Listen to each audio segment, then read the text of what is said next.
今天我们要看一看老朋友的，它还可以读成得，不过这个时候它的意思就变了，让我们一起看看它的新用法吧。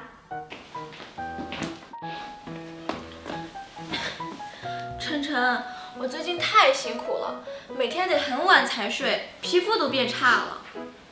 怎么了？不管怎么样，你得注意身体呀。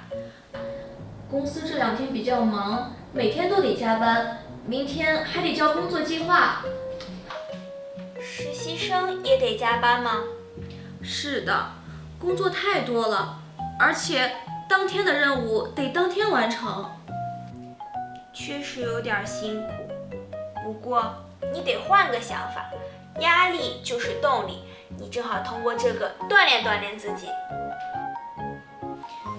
你说的对，压力就是动力，我得重新打起精神来，借着这个机会提高一下自己的工作能力。这就对了，加油！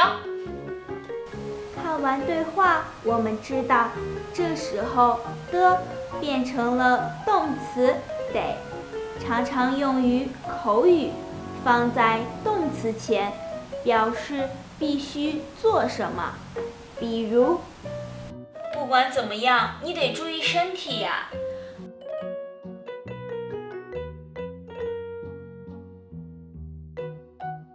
公司这2天比较忙，每天都得加班。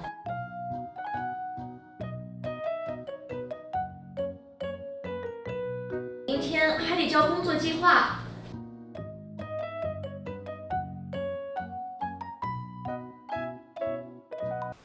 你学会了吗？